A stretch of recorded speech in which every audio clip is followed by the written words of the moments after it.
So, good morning, good evening, good afternoon, wherever anybody is and where they're listening to this. So, this is another one of the BU PG masterclasses. I'm Andy Phippin, and this is rather provocatively titled Is Alexa Listening to You?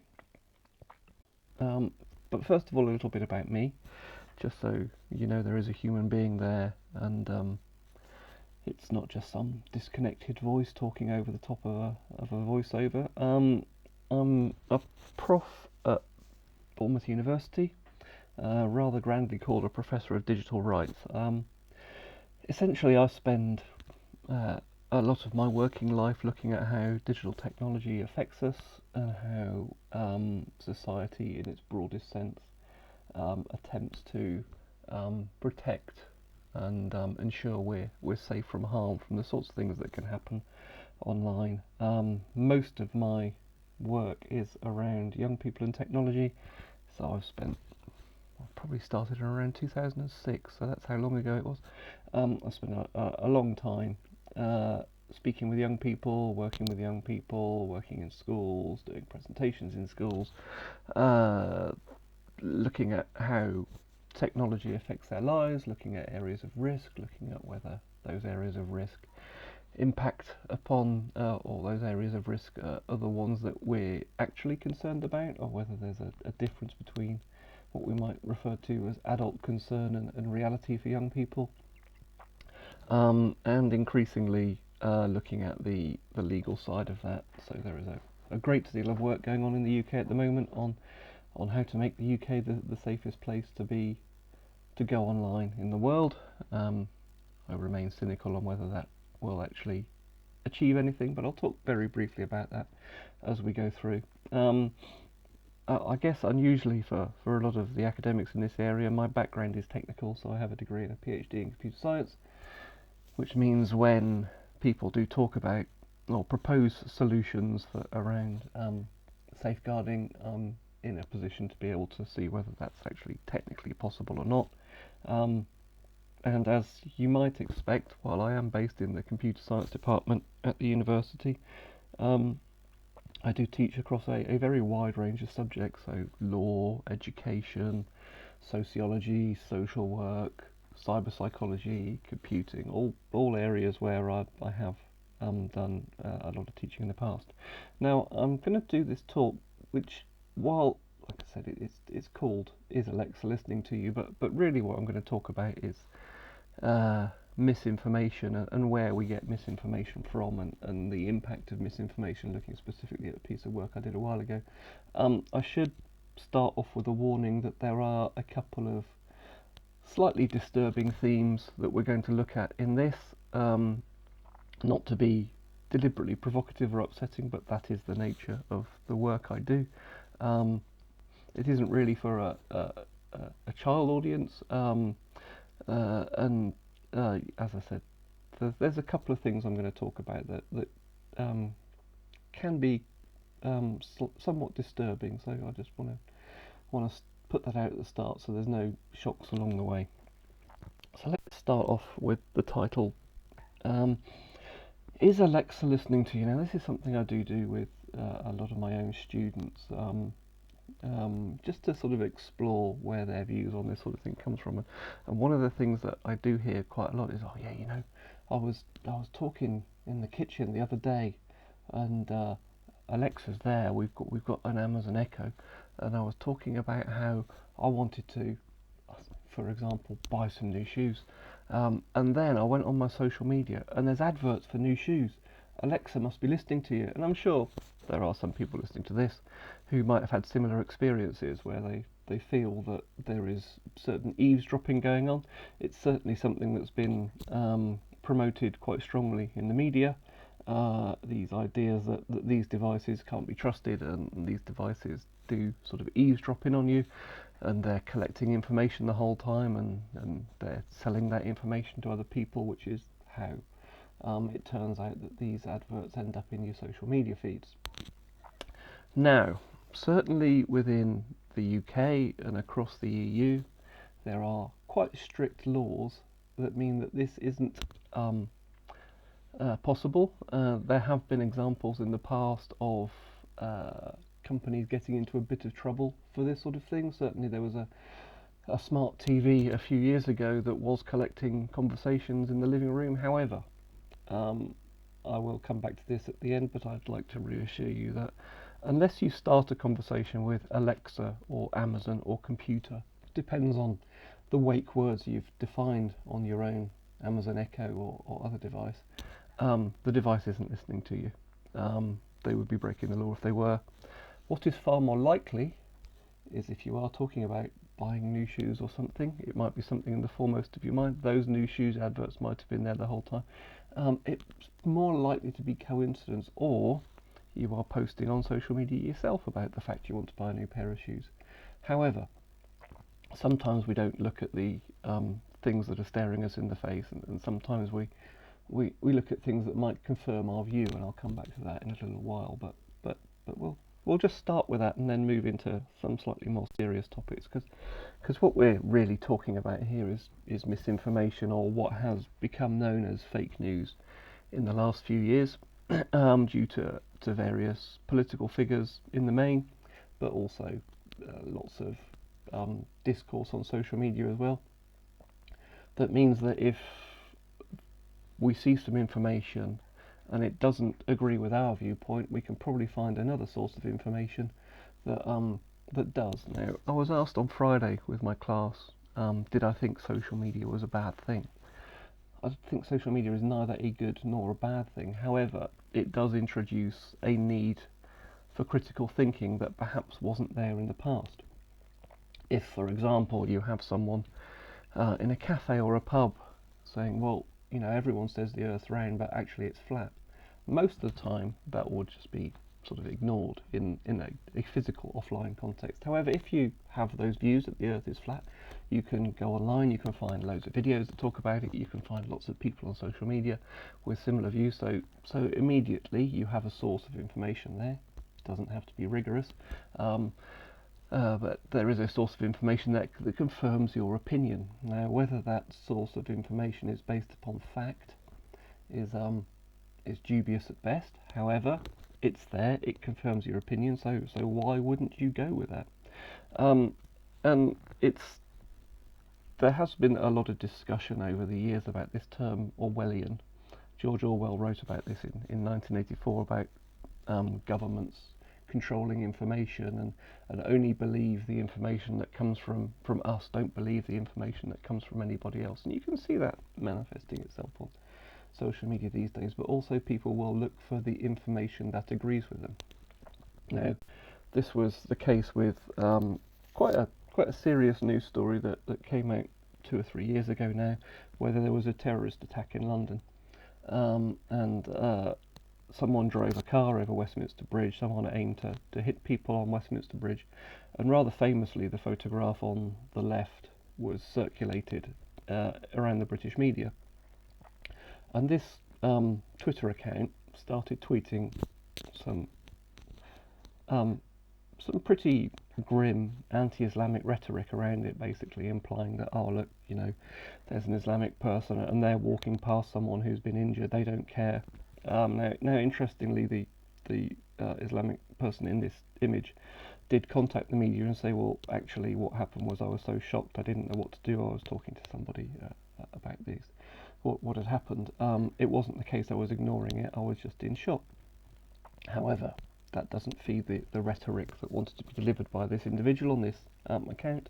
And then you start to notice other tweets on this account sort of like creating opposition between people of different faiths, saying that, people of one faith will help, people of another faith will not help. Now, if we look at this Twitter account, it would suggest, it would imply that in some way, well, it's certainly not in some way, but very explicitly, that this is an account from, someone in the US. You've got Southern Lone Star, you've got Texan and American and Proud. They're attacking Democrat policies in the US as well, so it's not just creating content and posts around attacks or or trying to create division in the UK. They were also trying to create division in the US as well. But all the suggestion is, and if we were to look at it at face value, that this is an account from the US. The image suggests it, the background images suggest it as well. However, there was an investigation on this, and you can follow it on the link presented here, that demonstrated that actually this account and a number of other accounts as well, a fair few accounts, also, they all came from Russia. Now, that might seem kind of odd for some folk, but equally this is a time where misinformation can become very powerful, and if you can create political instability in different nations, then those nations become weaker and they become less of a challenge. There's a great deal of work that's been done in political instability and similar. Because of the global reach of the internet, you can see why states might see this as a positive thing to do. But it was kind of interesting when this came out at the time that there was so much shock about this. You sort of go on Twitter these days and you see people arguing with other people on Twitter, and then you click on these accounts and you go, well, that's clearly a bot. You know you're arguing with an algorithm there, don't you? There is an awful lot of bot accounts on Twitter from various sources that are put there to create arguments, to generate content, to generate traffic, to raise issues and generally create conflict. The other side of where misinformation is at the moment, there's an awful lot around COVID, coronavirus, lockdowns and those sorts of things. So people will say that COVID isn't real. There's been an awful lot of chat about how 5G networks will in some way be the vehicle by which coronavirus is spread. There's a great deal of chat now about how vaccination is a way of controlling the population, and there's nanotechnology in these vaccines. When you sort of present it sort of out loud, sometimes it just sounds utterly ridiculous, but there is a great deal of this information out there. And if you are in a state of lockdown and you're frustrated about that state of lockdown and you don't agree with it and you're looking for reasons why maybe you don't want to continue with this approach, looking for counter narratives that provide you with a justification that the lockdown is draconian and you don't agree with it and it should be lifted. All these things are useful sources of what's sometimes referred to as alternative facts, although that's a really poor term because this is not based on fact at all. This is based on conjecture. But the value of social media is that social media spreads things very quickly. As I said, someone ranting about flat Earth in a cafe is not going to get very far. Someone talking about it on social media will get lots of shares, and one of the problematic areas of social media is the legitimization of a viewpoint either as a result of shares or as a result of likes. So, 5,000 people have liked that, it must be authoritative, or this has been shared by 200 people. It must be factual, because we as societies have never developed the critical thinking skills to look at these sorts of things. Social media has come from nothing. We all buy into it, but it's one of those things where we'll see an image on social media, and our first thought is generally to look at the image and go, oh, that's probably legitimate, rather than going, has that been edited? Has that been doctored? Has that been changed in some way? I'm going to go and look and see whether that image is an accurate one, or is it an edited image or something, because these are very simple things to do, and something we talk about a great deal in this sort of area is the concept of echo chambers and confirmation bias. So there has been a great deal of counter-narrative in the UK about wearing masks and being in lockdown, so you had people taking photographs of themselves not wearing a mask in a supermarket, and they hashtag it, and then they get loads of likes for that, and there was a hashtag KBF that's still going, Keep Britain Free, that there will be a constant churn of information where people will provide counter narratives and claim to have facts and claim to look at statistics, and it was kind of interesting. In the old days, scientific knowledge was trusted because that was the only information we had out there. Now we have potentially a million other sources of information. So all of a sudden, scientific information isn't trusted. Now, I'm not an epidemiologist. I'm not a virologist. So I tend to just trust the information coming out from those extremely well-trained experts about this sort of thing, rather than looking for counter narratives from tabloid journalists of people with 500 followers on Twitter. Now it has come to the point now where, and this is kind of where my work very much centres around, this has come to the point now where the opposition in the UK has called for anti-vaccination fake news to be criminalised. So if people post up anti-vaccination fake news, because it is potentially so dangerous to public health in nations, they've called for people posting it to be criminalised, which is one of those things, going back to what I was saying about how having a technical perspective on these things allows you to sort of reflect on the viability of these things. From a technical perspective, this is quite challenging because algorithms aren't very good at determining nuance. So if someone posted something up as a joke, as has happened to me in the past, it might get tagged as misinformation because social media companies are getting political pressure now, so they are trying to do something about it. So they'll just look to identify keywords in a statement. It's very difficult for an algorithm to go, right, that person is legitimately claiming that person is being sarcastic about it, and that person is mocking someone else, if you want it. But equally, who defines what is misinformation? Now there are some things that clearly are misinformation, so incorrect factual statements, but could it be that somebody is looking to interpret the data in a different way or something? So it makes it very difficult, and this is the challenge I spend a lot of time talking and writing about, is that throwing law at these problems sometimes don't help, because law needs to be very definite and needs to be very precise, whereas the online world is very rarely these things.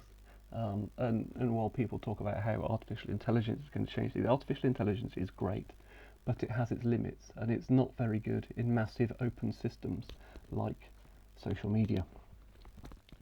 But I'm going to sort of like do the second half of this talk to look at some of my own work, which is what I sometimes refer to as digital ghost stories. So there is a myth that is created around children at risk online, and then everyone panics about it and spreads misinformation, and generally speaking makes it a far bigger fuss than it needs to be. One of the most famous examples of this was the Blue Whale Challenge, which supposedly was a suicide game that was created in Russia, where the players of this game would be sent 50 instructions, and they would be related to placing yourself at risk or self-harm, and the 50th instruction was to take your own life. And as the date said, this sort of came to prominence in 2018. People started talking about it. It was, when you trace it back, it was actually based upon a small local media news story in Russia where someone was saying this is happening, and it just became a global phenomenon. Lots of people were sort of talking about the Blue Whale Challenge and asking kids if they'd heard of the Blue Whale Challenge, which immediately meant that kids were going off and looking for the Blue Whale Challenge. But the problem is it didn't actually exist. There's never been any proof or any effort or anyone who can show actual screenshots of this thing, show a hub where this happened. It's all conjecture and myth. Cambridge University recently did a large piece of work where they spent a great deal of time and effort looking for any evidence that this thing existed, and it just doesn't. And then this thing called Momo appeared. Some of you might recognise this image. The image is actually a statue of a bumi, which is a Japanese folklore character. It was a sculpture created by a Japanese artist. Now he's destroyed it because the image started to be used in this thing called Momo, and supposedly Momo was something that appeared in videos to young children. And again, there's a piece of verse there that supposedly it would say to children in these images or these videos, and again the myth started, and we were aware that this image was being placed into video, so sort of unpleasant trolls would take, for example, a child's cartoon and place the image within it and put some software speech over the top of it to say things like "Momo says kill yourself," and we were aware of it for a while. And it was one of those things where it was kind of used as something that unpleasant trolls do, and the image is quite unpleasant. It's quite unsettling. I've used this image in presentations to safeguarding professionals, and they all sort of wince and groan when they say it. It's not a particularly pleasant image. But what was interesting was we were aware of it for quite a while. But in the end of February in 2019, I was phoned by a journalist saying, "Have you heard about this thing called Momo?" I said, "Yeah, yeah," and they went, "Yeah, it's terrible, isn't it? It's causing kids to take their own lives." And I went, "Is it? I thought it was fake." They went, "No, it's not. It's definitely real. There's been deaths in other parts of the world."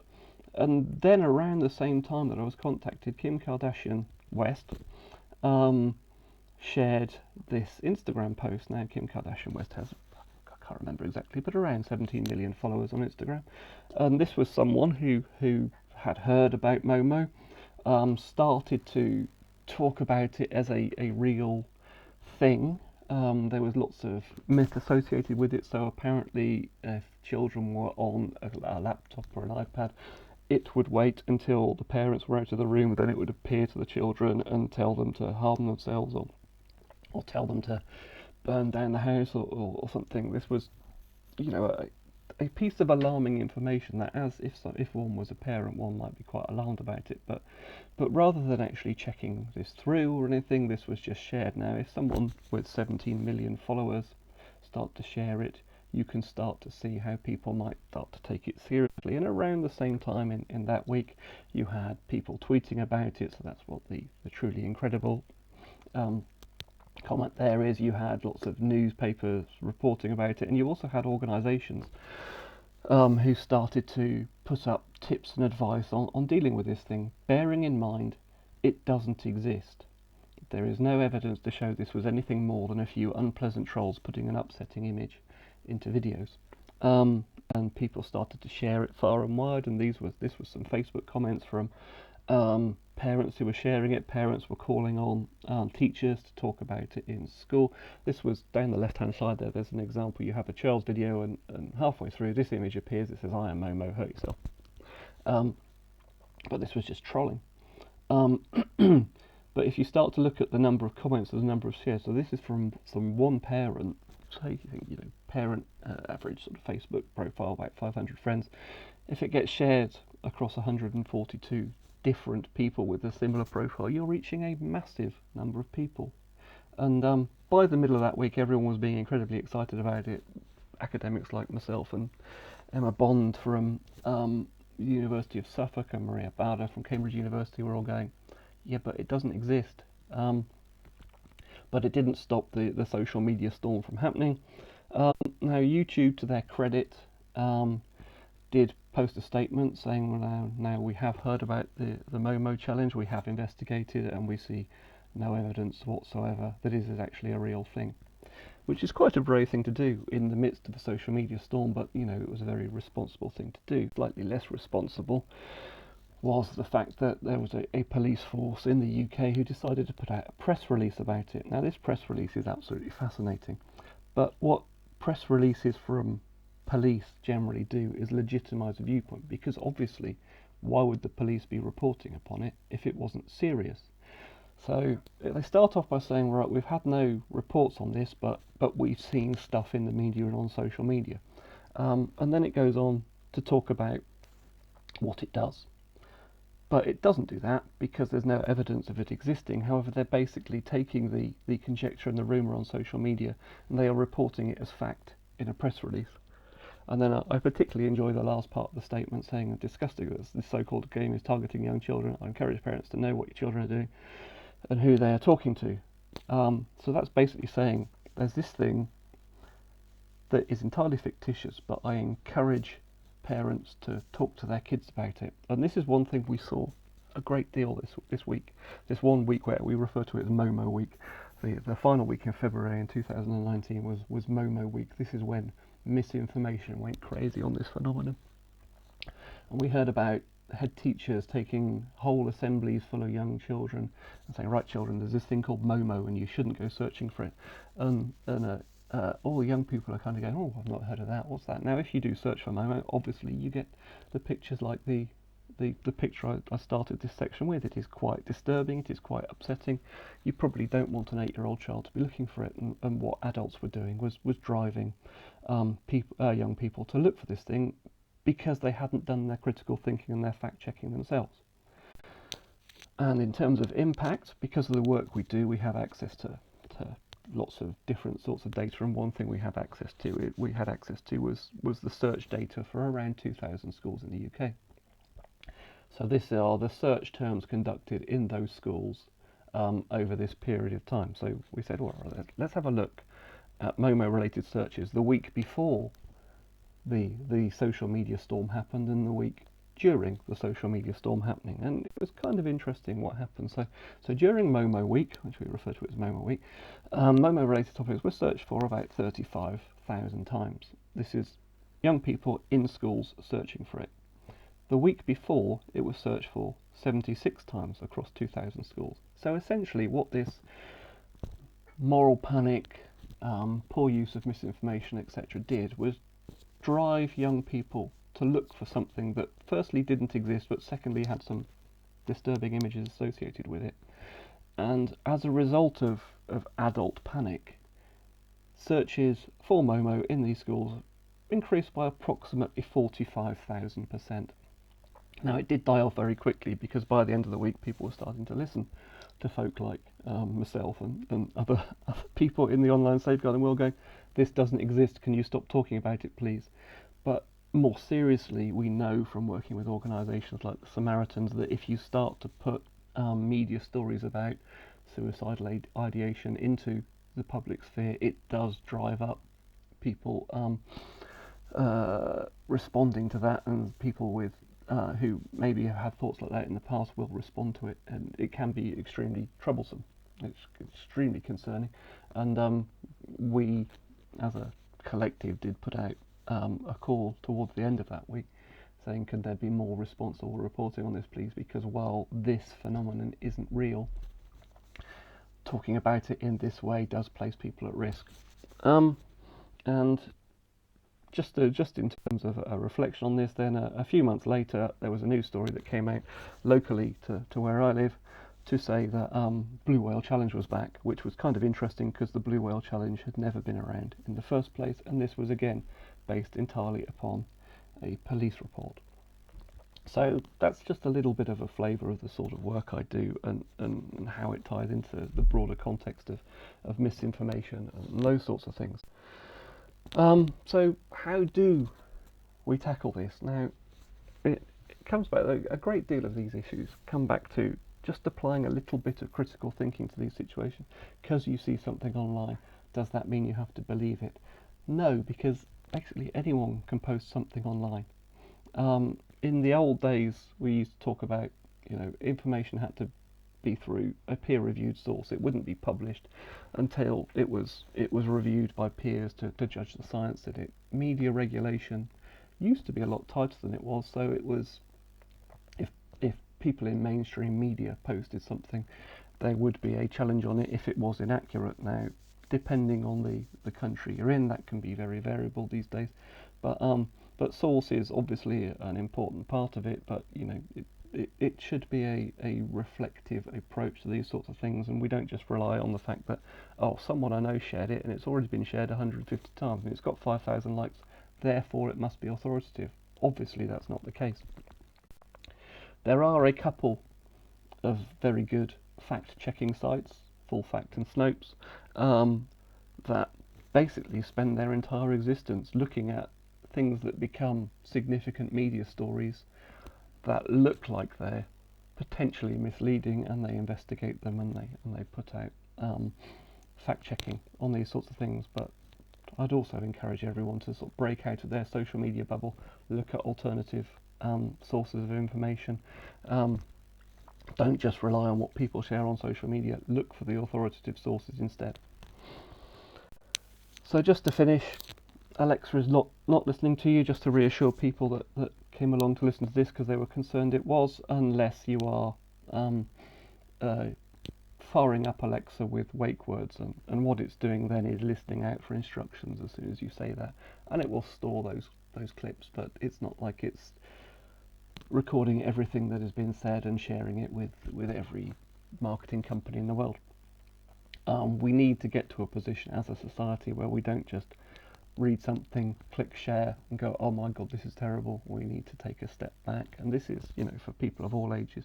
People talk about young people engaging in dangerous practices online. I think just a demonstration of the Momo week does show that adults can be just as guilty of doing this sort of thing. And the use of fact-checking sites and similar can be really useful, but also looking for authoritative sources, not just, oh well, I saw it on Facebook. All right, okay, it must be true then. Oh, have you seen it on Twitter? Yeah. Well, anyone can post that up. There's no quality control there. And do your research doesn't mean find someone who agrees with you. Don't break out of those bubbles. Don't follow the confirmation bias. Don't find information just because it agrees with your viewpoint. Look at alternative sources that challenge that viewpoint. Okay, well, I hope that was interesting. I will be available now to answer questions, and obviously if people wish to follow up outside of the formal session, they are very welcome to email me in the future. Cheers.